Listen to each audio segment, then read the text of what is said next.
Muy buenos días, estimados amigos Radio Escuchas. Bienvenidos al programa Contrapunto Liberal del Instituto Ecuatoriano de Economía Política, IEP. Somos un centro privado, independiente, sin fines de lucro, dedicado a la promoción de las ideas liberales clásicas, libertad individual, mercados libres, gobierno limitado, propiedad privada y Estado de Derecho, a través del análisis, investigación y difusión de políticas y soluciones para un Ecuador de personas libres y responsables. Como cada semana, nos encontramos hablando de los temas de coyuntura nacional, económicos y políticos con nuestro panel y nuestros invitados. Hoy nos acompaña Claudia Furiati, directora de comunicaciones del Instituto. Claudia, muy buenos días. Muy buenos días, distinguida audiencia. Un gusto poderlos acompañar en este día especial que tenemos un tema, digamos, poco habitual en el programa, pero importantísimo dentro de la agenda de discusión de Contrapunto Liberal. Gracias, Danilo. Adelante. Gracias, Claudia. En este programa estaremos abordando la igualdad desde la perspectiva liberal y el emprendimiento femenino en América Latina. Para esto, hoy nos acompañarán Andrea Rondón y María Cecilia Villegas. Andrea Rondón es abogada, especialista en Derecho Procesal y doctora por la Universidad Central de Venezuela. Es miembro del Comité Académico de Se Dice Libertad, profesora del doctorado de la Universidad Católica Andrés Bello y columnista de diario El Nacional. Muy buenos días, Andrea, gracias por acompañarnos. Buenos días, Danilo, Claudia, gracias por la invitación, siempre agradecida. También nosotros agradecidos. También nos acompaña, como mencioné, María Cecilia Villegas. Ella es abogada, posee una maestría en leyes en la Universidad de Duke y una maestría en políticas públicas internacionales en la Universidad Johns Hopkins. Ha trabajado en el Banco Mundial como consultora en el área de género y en la unidad de gerencia económica y reducción de pobreza para América Latina y el Caribe, y actualmente es catedrática en la Escuela de Gestión Pública de la Universidad del Pacífico y es directora ejecutiva de Prospera Consultores. María Cecilia, muy buenos días. Gracias por acompañarnos. Buenos días, Danilo. No, al contrario, muchas gracias por la invitación. Encantada de estar con ustedes.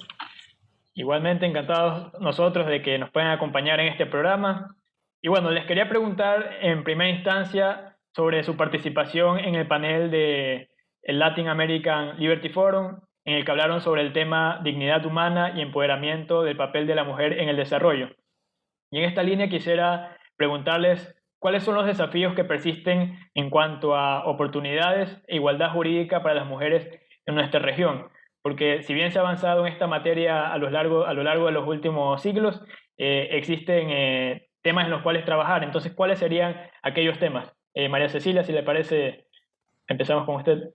Claro, en realidad en cuanto a igualdad jurídica, la mayoría de los países han tenido muchos avances levantando todas las barreras que existían. Por ejemplo, hasta hace unos años habían determinados sectores en los que las mujeres no podían participar y que existían normas puntuales que los limitaban. Las mujeres no podían trabajar, por ejemplo, de noche, no podrían desarrollarse en sectores como la minería, las industrias extractivas, etc. A lo largo de los últimos 20 años, estas restricciones se han ido levantando y la mayoría de países de Latinoamérica no tiene prohibiciones puntuales. Lo que existe son más bien normas de género, normas informales que limitan la participación de la mujer en determinados sectores. Se habla de las paredes de cristal. Las mujeres están principalmente en las áreas de servicios o los techos de cristal. Las mujeres están en la parte baja de la pirámide. Cada vez en general tienes menos mujeres en los puestos gerenciales o en los puestos de directorios y sin embargo, al día de hoy en Latinoamérica tienes más mujeres que acaban la universidad que hombres, ¿no? Entonces, un poco el análisis es qué es lo que sucede para que las mujeres no estén llegando a los puestos más altos en el mercado laboral. Lo otro que tenemos que existe y que es real es una brecha en el sueldo de las mujeres, en los ingresos de las mujeres. Los hombres ganan más que las mujeres en los mismos puestos, con las mismas obligaciones y las mismas horas dedicadas, ¿no? Entonces, lo que nosotros buscamos desde el estudio de la inequidad de género, las diferencias de género, es entender por qué ocurre esto. Sí, Andrea. retomando, comentando lo que estaba diciendo María Cecilia, justamente en el evento habíamos acordado todas, de verdad, o había un punto en común, que en fotografía nos vemos muy bien. Por ejemplo, yo hablaba desde la academia, que es lo que yo conozco y es lo que yo he tenido experiencia.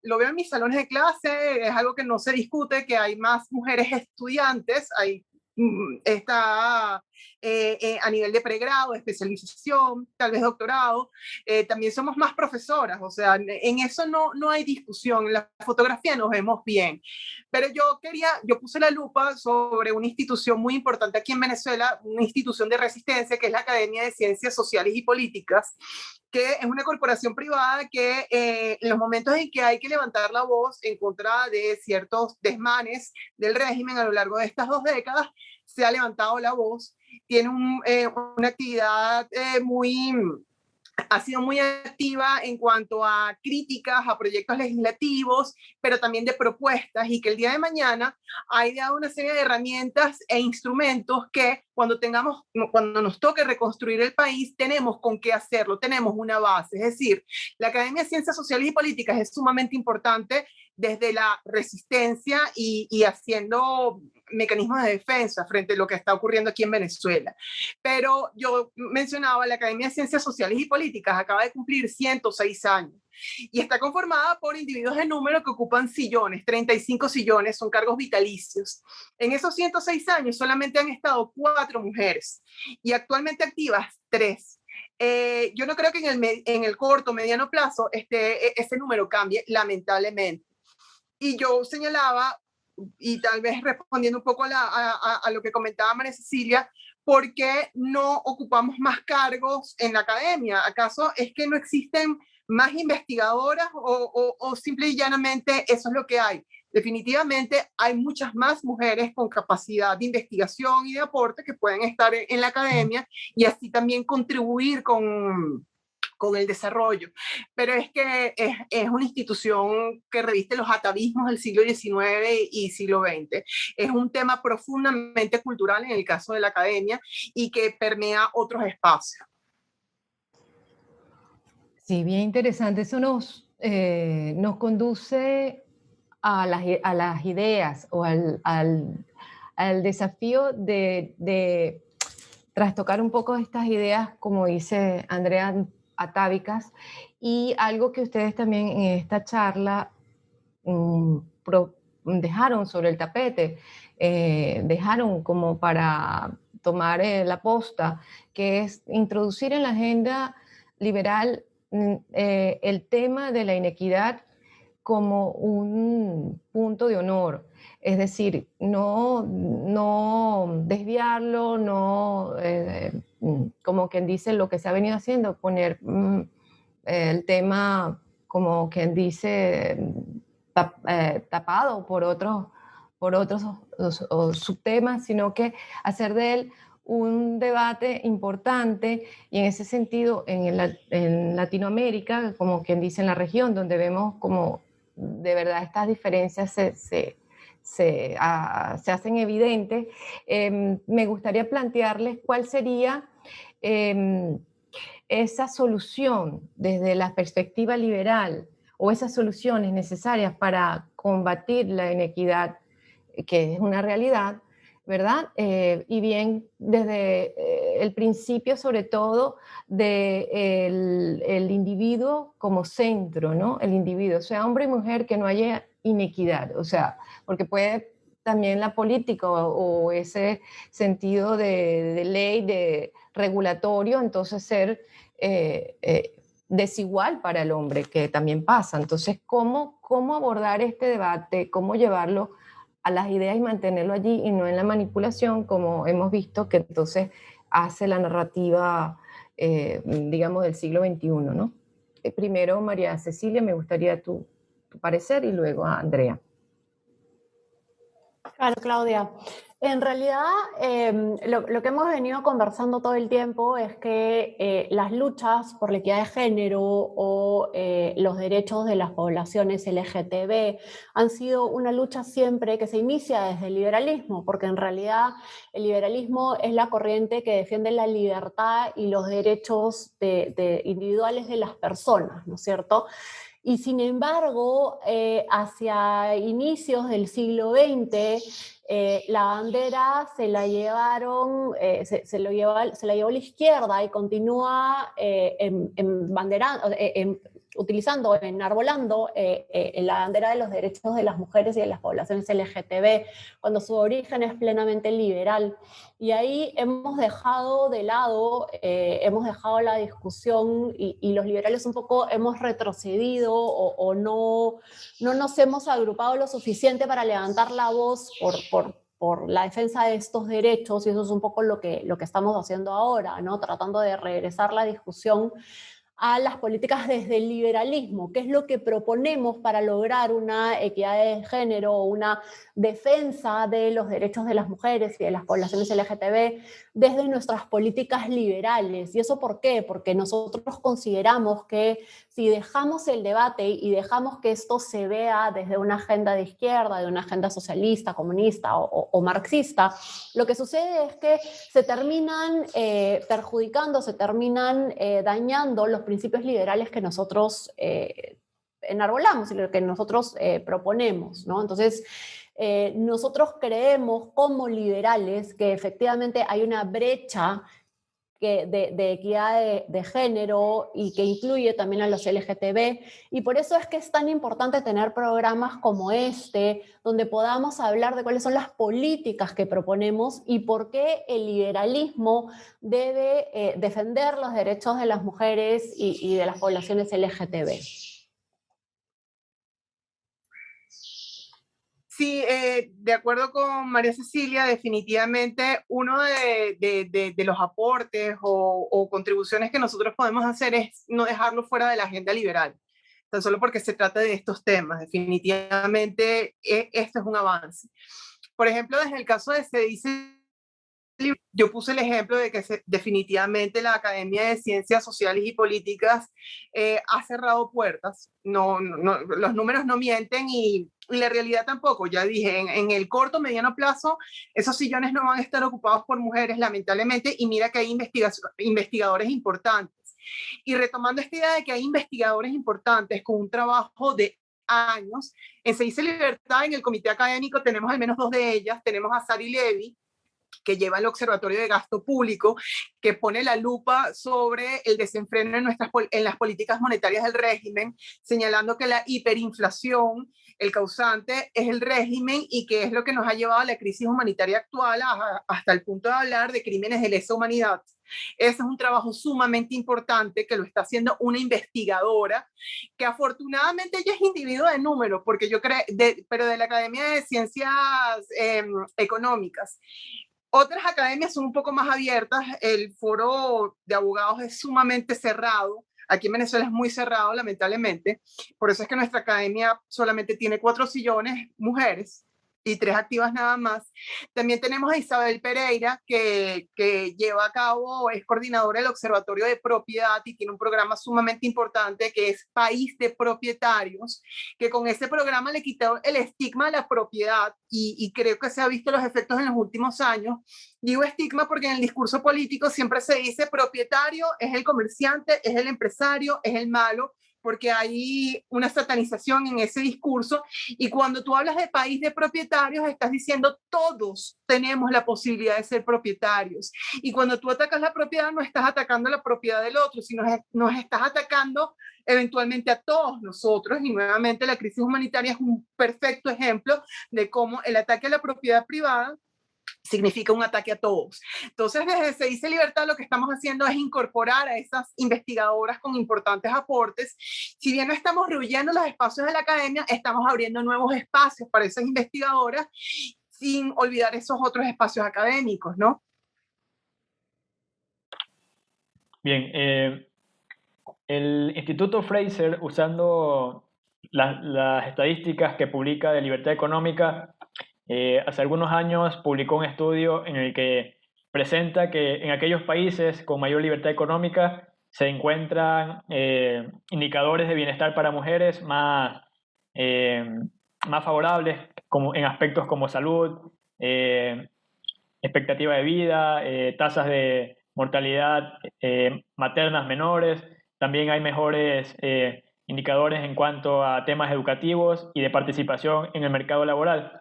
Entonces, en este sentido, quisiera consultarle si basta solo con, desde el liberalismo, hablar de libertad económica o debemos apuntar a complementar esto con otros aspectos, procurando mejores resultados para las mujeres, mayor equidad. María Cecilia, ¿si le parece? Sí, claro, Danilo. En realidad yo lo que te diría es que sí, efectivamente, nunca ha habido más acceso a oportunidades para las mujeres que el día de hoy, ¿no es cierto? La participación de las mujeres en el mercado laboral ha aumentado significativamente desde las mediciones que tenemos desde principios de los 80, por ejemplo, al día de hoy. Esto ha avanzado muchísimo. En 1980 solo el 30% de las mujeres latinoamericanas participaban en la fuerza laboral. Hoy día es el 66%. Uno de los problemas que tenemos, sin embargo, es que la mayoría participa en el mercado informal, ¿no? Pero lo que tenemos que hacer también es respetar qué es lo que las mujeres quieren. Hay que darles oportunidades sin obligarlas. Muchas veces desde la izquierda se cuestiona por qué hay tantas mujeres que no participan en política o que no participan en el mercado laboral. Nosotros lo que tenemos que hacer es ver la forma de que se generen oportunidades y que las mujeres puedan libremente tomar las decisiones que ellas consideran mejores. Dentro de las políticas que tenemos que evaluar es por qué existe la brecha de ingresos, por qué los hombres ganan más que las mujeres. Y muchas veces esto lo que termina haciendo es que la mujer decida salir de la fuerza laboral, sobre todo cuando ya tiene hijos, porque el costo de acceder a cuidado para los niños muchas veces es tan alto que hace que, y el sueldo de la mujer tan bajo que hace que sea más económicamente viable que la mujer se quede en casa cuidando de la familia y de los hijos que vaya a trabajar.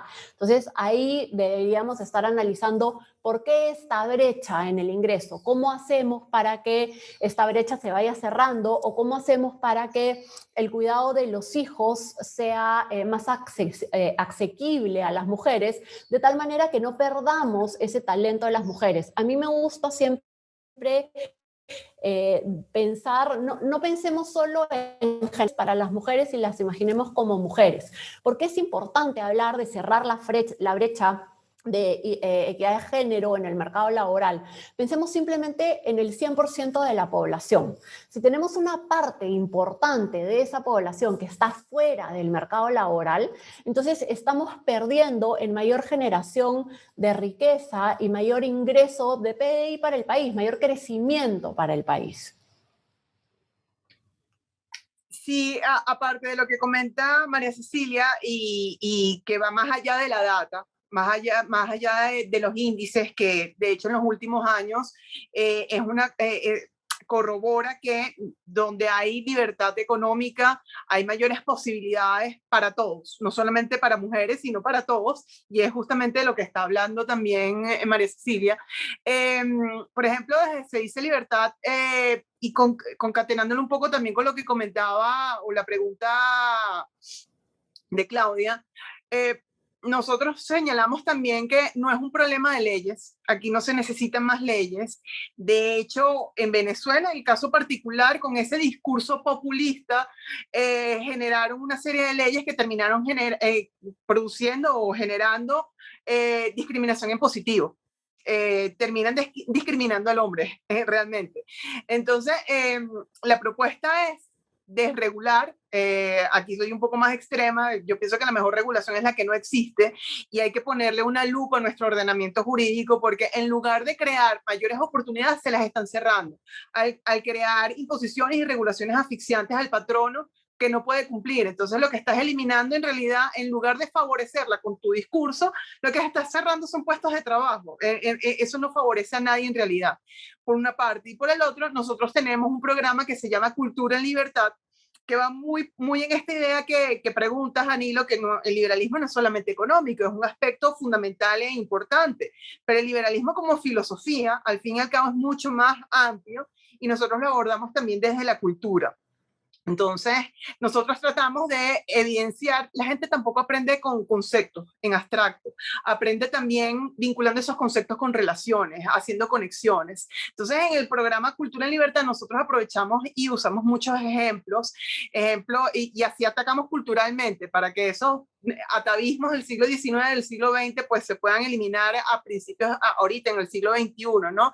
Usamos muchas figuras como Marie Curie, que no, a veces no se conoce como la parte humana de Marie Curie, y eso lo pueden ver en novelas como La ridícula idea de no volver a verte, de Rosa Montero, o por ejemplo, yo acabo de publicar junto con el IPL de Perú un artículo sobre los maestros de la literatura y maestros de las letras. Era orientado al grupo LGBT, pero yo lo menciono porque yo tuve profesoras de ese LGBT importantes, mujeres que marcaron mi vida, entonces yo lo utilizo como ejemplo. Gisela Cosá, que es un perfecto ejemplo aquí en Venezuela. Entonces es a través del ejemplo, a través de la literatura, como hace Martín Krause para explicar sus lecciones de economía con cuentos infantiles o con la literatura de ficción de Borges. Nosotros tratamos, inspirándonos en ese trabajo, tratamos de hacerlo también a través, en estas áreas, a través del programa Cultura en Libertad. Muy interesante ambas apreciaciones. Eso nos lleva un poco a ver, tomándole la palabra a Andrea, de regular, hacer políticas públicas desregulando, pero a su vez conduciendo, ¿no? Accionando, o como es también una figura que utiliza, se dice que me permito también tomar acá, que es la idea en acción. Entonces, cómo llevar a esta, o sea, cómo traducir en una narrativa, digamos, ingeniosa, esas políticas públicas que del liberalismo se pueden hacer para mejorar, por ejemplo, la condición de fuerza, de productividad de la mujer. María Cecilia.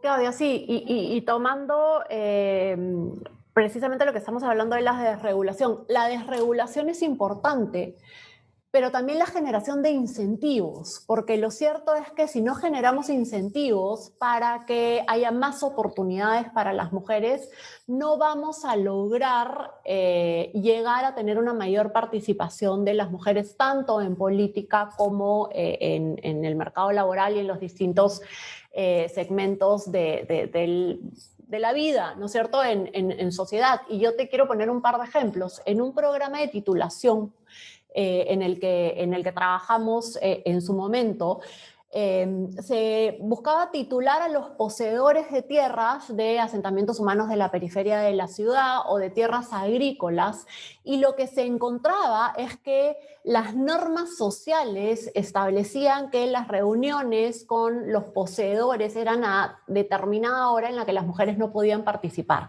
Y por lo tanto, cuando se empadronaban a los poseedores, solo se empadronaban a los hombres. Y los títulos de propiedad salían a nombre de los hombres, con lo cual estábamos privando del derecho de propiedad a las mujeres.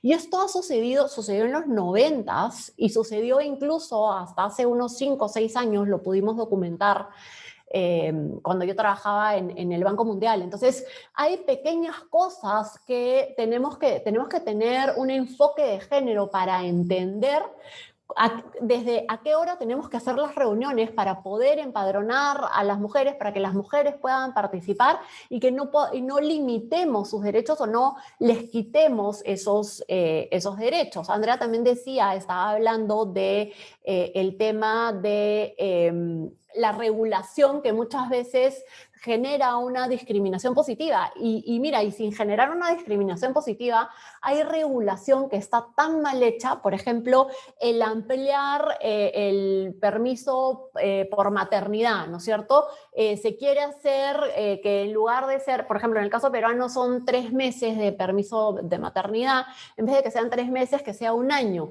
Eso inmediatamente lo que genera en el mercado es que las empresas no quieran contratar mujeres, ¿no es cierto? Porque contratar una mujer, sobre todo en edad fértil, va a aumentar el costo de las empresas de tener mujeres.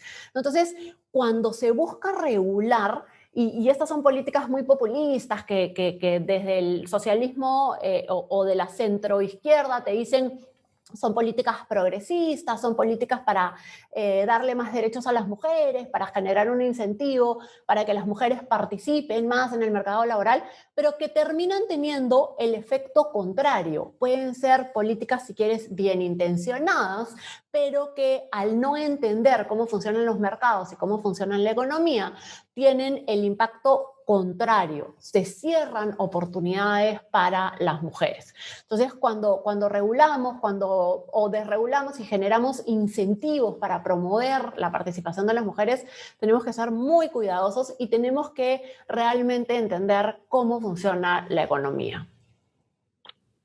Andrea, ¿su opinión?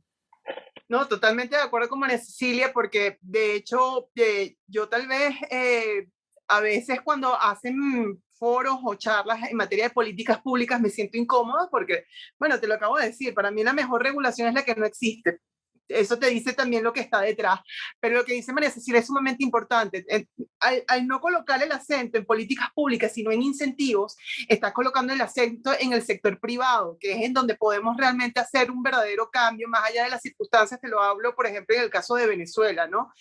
No esperemos nada de aquel lado, evidentemente, pero es de aquí desde donde lo podemos hacer, ¿no? Me recordó mucho una experiencia que tuve hace como 15 años, tal vez más, que la primera pregunta en una entrevista de trabajo, yo recién casada, era, ¿y cuándo esperas los hijos? Y tuve suerte, me dieron el trabajo, pero porque conseguí a alguien empático. Eran jóvenes profesionales los de ese bufete de abogados y tuve suerte. Yo creo que hay que desarrollar mucho la empatía. Y tal vez nosotros los liberales estamos muy conscientes del término empatía, desde Adam Smith, la riqueza de las naciones, la teoría de los sentimientos morales, pero no pasamos del libro y no lo practicamos. Y yo pienso que hay que hacerlo. Y nuevamente yo siempre soy como que uso mi bandera, mi programa de Cultura en Libertad y la empatía es algo que tenemos muy en cuenta dentro de este programa y vinculamos esas grandes obras clásicas que nos llevan a entender lo que es un orden espontáneo, el principio de división del trabajo, pero vinculándolo con la literatura, vinculándolo con otras disciplinas, porque esto es mucho más amplio, nos permite desarrollar esa empatía y entender al otro, ponerte en los zapatos del otro, que yo creo que esa incapacidad de no ponerte en los zapatos del otro es lo que genera estos incentivos perversos o no tomar en cuenta la realidad del otro. Y eso no significa que te va a quitar tiempo, dinero, esfuerzo, no. Eso significa que a lo mejor tienes que manejarte con unas reglas distintas, pero eso no va a ser perder. Es un juego de ganar-ganar. No hay que pensar que el hecho de adaptarte a ciertas realidades va a hacerte perder. Es un tema de, nuevamente, poner en práctica el concepto de cooperación social. El mejor ejemplo es el mercado, trabajo solidario y en grupo. Y es también deslastrarnos de ciertos términos peyorativos que se le endilga al liberalismo. No, es muy individualista, ¿no? Pero también entendemos que el hombre funciona en sociedad, es un ser gregario, y eso implica trabajo cooperativo, división del trabajo, etcétera, etcétera. Entonces, con este discurso, como tú decías, Claudia, con esta narrativa, sobre todo nuestros jóvenes, que son los que tienen son más permeables a esto, y es con quien yo he tenido más oportunidad, es que se puede desarrollar esto y entender la realidad del otro, ¿no? Que al fin y al cabo es eso. Si bien se ha logrado igualdad jurídica, persisten... No logramos todavía esta equidad en las normas informales. y aquí también en el aspecto cultural que mencionaba Andrea. Y en esta línea mencionaban también justamente el aspecto cultural, poner el enfoque en esto para avanzar en esta materia. Creo que también la educación es un aspecto importante. Ahora quisiera consultarles desde el campo político. Andrea mencionaba que, por un lado, lo mejor sería contar con la menor regulación posible, pero quisiera consultarles sobre su perspectiva o un mensaje sobre el rol de los políticos en esta materia, en lo que corresponde a equidad. Andrea, si le parece, empezamos con usted ahora. Sí, bueno, el tema político es un tema delicado aquí en Venezuela. No existe, digamos, ¿cómo te lo digo? Política, pensar en los asuntos públicos. Nuestros partidos políticos, los de oposición, la verdad, que son algunos, tienen esto en agenda. Es algo que tienen pensado. De hecho, nuestra primera diputada LGBT viene de Voluntad Popular y primera diputada en América Latina, Tamara Adrián, que de hecho fue mi profesora en la carrera. Lo tienen en agenda y por lo menos los partidos políticos se han acercado a, se dice, como un tanque de pensamiento para nutrir sus filas. Casi todos tienen cuadros de formación. Eso antes no se veía en los partidos de antes. 20 formación o 20 joven, por decirte un ejemplo, eso no lo tenía. Y que se acerquen a un tanque de pensamiento liberal, que aquí en Venezuela nos califican de ultraderecha con toda la connotación negativa que eso representa, es un avance. Tal vez por la coyuntura que estamos viviendo, tal vez una coyuntura lamentablemente de 2 décadas y el régimen ha exigido esto, lo tienen en agenda, ha avanzado, no necesariamente se ha traducido en algo más contundente, pero sí creo que en las nuevas generaciones sí se va a ver. Cuando te digo que no se ha traducido en algo contundente, podrían seguir hablando de leyes que generan discriminación en impositivo, pero nuestras nuevas generaciones están conscientes de los problemas o de los efectos adversos que genera disposiciones como las que estaba hablando María Cecilia, que aquí también se intentó el permiso de maternidad de 3 meses, se intentó a 1 año e incluso permiso al padre. Se extendió hasta el padre. Aquí llegamos a todo eso. En nuestras nuevas generaciones están conscientes de todo eso y creo que es un paso importante. Y creo que también es súper importante entender que necesitamos promover la participación de las mujeres en política. Existe mucha violencia contra la mujer que participa en política, ¿no? Se les ataca, se les ataca frontalmente, se les cuestiona muchísimo, se les busca destruir personalmente. Y muchas veces lo que termina sucediendo es que las mujeres deciden, oye, yo tengo una familia, tengo hijos, no quiero ser sujeto de este bullying, si así lo quieres.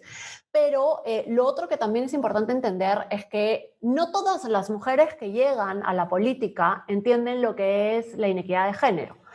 Entonces, necesitamos cuadros preparados para poder implementar las políticas adecuadas para lograr una mayor participación de la mujer en política. El tema de equidad de género es como cualquier otro tema. Necesitas expertos en educación, necesitas expertos en salud, necesitas expertos en economía, pues también necesitas gente que entienda cuáles son las políticas que se tienen que promover desde el lado de la equidad de género. Muchos de los países socialistas, por ejemplo, lo que te venden es, oye, pero yo tengo una equidad de género altísima, ¿no es cierto? El 49% de mi asamblea o de mi congreso está integrado por mujeres, ¿no? Pero eso es más bien como un maquillaje, como una excusa. No necesariamente, primero no necesariamente estás llevando a las mejores, que es lo que buscamos, ¿no es cierto? Cuando sea en la participación política o sea en el mercado laboral, lo que queremos es que los mejores lleguen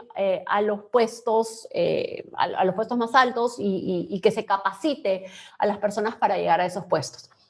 Entonces, cuando promueves, por ejemplo, las cuotas Entonces, lo que termina ocurriendo es que no necesariamente llegan los mejores a los puestos a los que las mujeres debemos y queremos acceder. Entonces, creo que es sumamente importante entender eso. Creo que es sumamente importante desde el sector privado y desde la academia darle oportunidades a las mujeres, entender que las características personales y las características de los roles que la sociedad les ha impuesto a las mujeres hacen que, por ejemplo, el networking, que es algo tan importante, usualmente ocurre de noche y no todas las mujeres se sienten cómodas yendo a hacer networking de noche, ¿no? Eso les podría generar problemas en sus hogares. Entonces, ¿cómo hacemos para que el networking se haga temprano en la mañana, se haga en horario de oficina, se haga a la hora de almuerzo? ¿Cómo hacemos para promover que las mujeres puedan acceder a diplomados, puedan acceder a mayor capacitación? Pero eso depende desde mi punto de vista del sector privado. ¿Qué cosa deben hacer ellos? ¿Cómo reconocer el talento de las mujeres y querer ponerlo a valer? ¿Cómo logramos también ser modelos a seguir? Las mujeres tenemos que ser modelos a seguir para nuestras alumnas en la universidad, para las chicas jóvenes que entran a los lugares en los que trabajamos, ¿no? Y miren que todas estas ideas que estoy soltando acá no pasan por regular, no pasan por generar una regulación, pasan porque las personas entendamos cuál es el valor que tiene este porcentaje de la población y cómo logramos traerlo, cómo logramos ponerlo a valer, cómo logramos que nos generen beneficios para la empresa, para la academia, pero beneficios para la sociedad en general. Ciertamente. En ese caso, estamos ante pues, el desafío, cuando tú dices cómo hacemos, pasa también por la digamos, conducción, es decir, parte de transmitir estas ideas en acción es en el empoderar, en el que el individuo, en este caso la mujer, pueda a su vez exigir, negociar nuevas posiciones, o sea, poderse colocar a nivel, ¿no? Es un poco de autoestima también y ello nos lleva entonces también a cómo nivelar o hacer una contrapropuesta a aspectos como lo políticamente correcto, que es otra cultura que va dentro de esta tendencia de narrativas del siglo XXI, ¿no? Creo que hay mucho de comunicación y siempre me viene a mí la metáfora un poco de ver a la mujer como tejedora, cuando hablas de los vínculos, siempre el aspecto de vincular para uno es como algo natural. Entonces, no sé si coinciden conmigo en esta mirada de, cómo en estos espacios de formación de liderazgo, por ejemplo, los centros de estudios en los que estamos, el Instituto Ecuatoriano de Economía Política, el tuyo en Perú, María Cecilia, o se dice en Venezuela, poder potenciar esa naturaleza, ¿no? Femenina.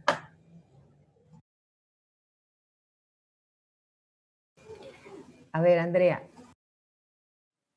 Sí, potenciarlo con el ejemplo. Yo insisto, es el ejemplo. Se dice, yo no me había dado cuenta, en el panel que nosotros hicimos, María Cecilia y una compañera mexicana y que me moderó Rocío, Carlos Enrique Blon, que es el presidente de CEDICE, felicitó a todo el equipo femenino de CEDICE y no me había dado cuenta que la parte dura estructural de CEDICE, todas somos mujeres. Te lo digo por el Observatorio de Gasto Público, el Observatorio de Propiedad, Rocío, que es gerente, hablando de que las mujeres a veces no llegan a los puestos importantes, medios y altos. Tuvimos a Tiziana Polesel, presidenta de CEDICE, es decir, poniendo el ejemplo y te reitero, si a veces nos cierran las puertas de la academia, y te digo, la Academia de Ciencias Sociales y Políticas es profundamente dura, te puedo hablar de miles de ejemplos, ¿no? Por ejemplo, yo una vez estuve en una reunión, la única profesora y la única doctora en la mesa era yo, y a todo el mundo le decían profesor, no eran todos profesores, a todos le decían doctor, no todos eran doctores y a mí me decían señorita.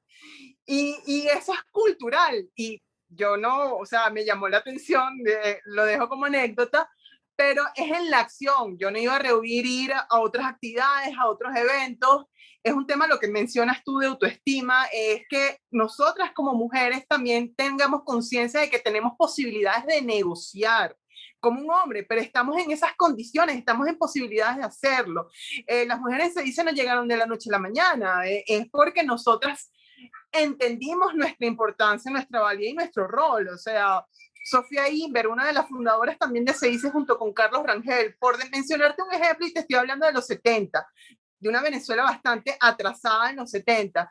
Es un tema de ejemplo, Se Dice es un excelente ejemplo de ello, y también un tema de autoestima. En Rand, La virtud del egoísmo te lo dice en toda su filosofía objetivista, partes del amor propio.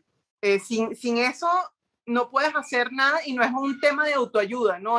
Esto es filosofía liberal básica, es entender eso y que desde el liberalismo lo sigamos entendiendo y no solamente los clásicos, sino ir a la profundidad de estas reflexiones, porque nuestros liberales lo han dicho, lo han manifestado, pero es seguir insistiendo y con el ejemplo.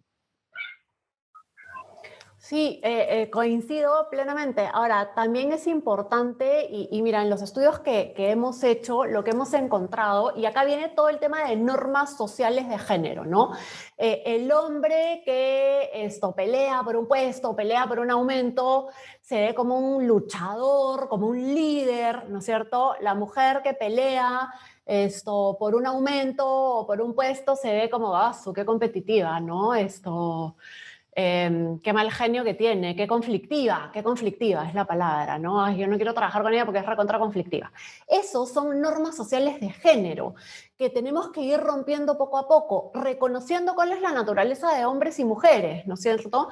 No queremos forzar a las mujeres a ser distintas, nosotros tenemos nuestra propia naturaleza y tenemos que reconocerla y celebrarla como tal, pero coincido plenamente con lo que dice Andrea, necesitamos fortalecer a las mujeres y empoderarlas para que las mujeres entiendan que dentro de su propia naturaleza pueden pedir aumentos, pueden postular a puestos de trabajo y pueden pelear por lo que consideran que les corresponde, ¿no? O sea, si están haciendo el mismo trabajo que un hombre, dedicándole las mismas horas, etcétera, entonces deberían tener los mismos sueldos.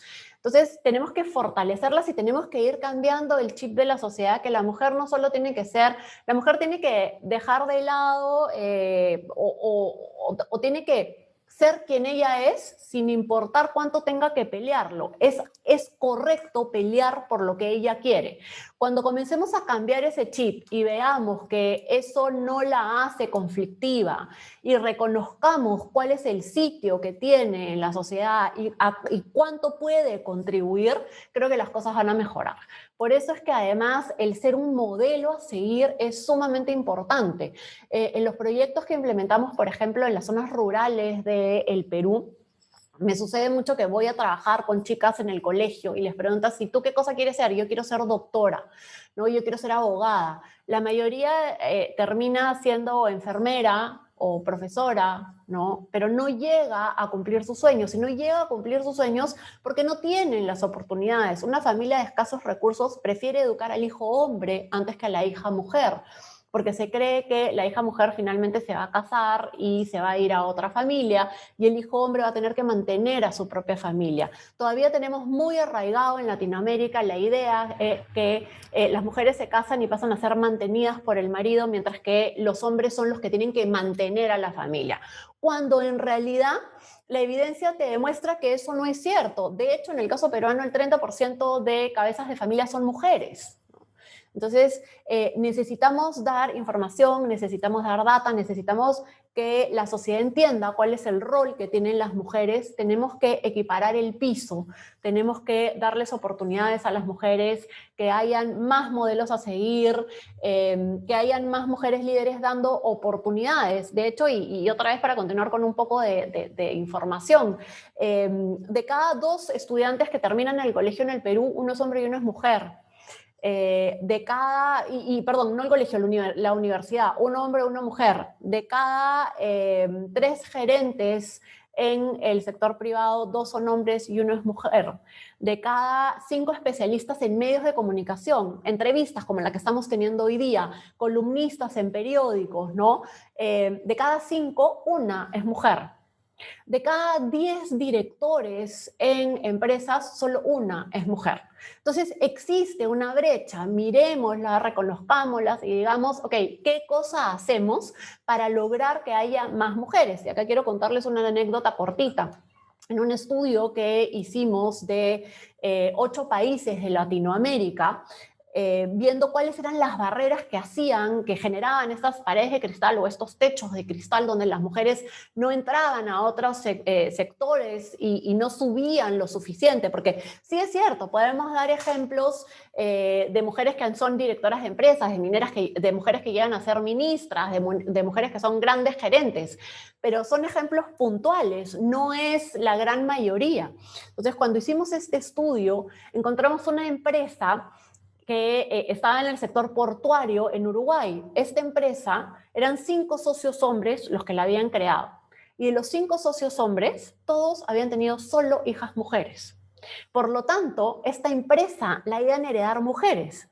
Y se dan cuenta que el sector portuario no tiene suficientes mujeres. Es uno de los sectores a donde las mujeres no llegan. Entonces, cuando se dan cuenta que sus hijas van a tener que manejar la empresa, contratan un estudio para ver por qué no hay más mujeres y qué cosa pueden hacer para que haya más mujeres. Entonces, este es un enfoque desde el sector privado. Nadie los obligó, nadie les puso cuotas. Simplemente vieron cuál era la realidad, forzados por el hecho de que solo habían tenido hijas, ¿no? Entonces, cuando se dieron cuenta de eso, comenzaron a hacer pequeños cambios para generar incentivos. De hecho, uno de los cambios que hicieron fueron que en las plataformas desde donde bajan los containers y cuyos trabajadores eran solamente hombres, comenzaron a llevar mujeres. Y para eso tuvieron que poner no solo un baño, sino también poner baños para mujeres. Entonces, cosas tan simples como el acceso a un baño para que la mujer pueda trabajar en la plataforma. Y lo que se dieron cuenta es que las mujeres eran mucho más eficientes cuando se trataba de descargar containers, porque eran mucho más, estaban mucho más focalizadas en realizar el trabajo y no tanto en conversar, no tanto en qué sé yo, jugar un rato. Lo mismo ocurre ya en el sector minero. Cuando en África comenzaron a darse puestos de trabajo para las mujeres, descubrieron que las mujeres eran mejores manejando las grandes maquinarias, porque eran mucho más cuidadosas y por lo tanto las dañaban menos. Y entonces generaban menos costos porque no había que darles tanto mantenimiento, no se perdían los botoncitos de dentro de las maquinarias, etc. Entonces, hay que ver cómo se generan oportunidades para las mujeres. Y si eso genera crecimiento económico, genera mayores ingresos, pues vendámoslos de esa manera, pero pongamos otra vez el tema en discusión.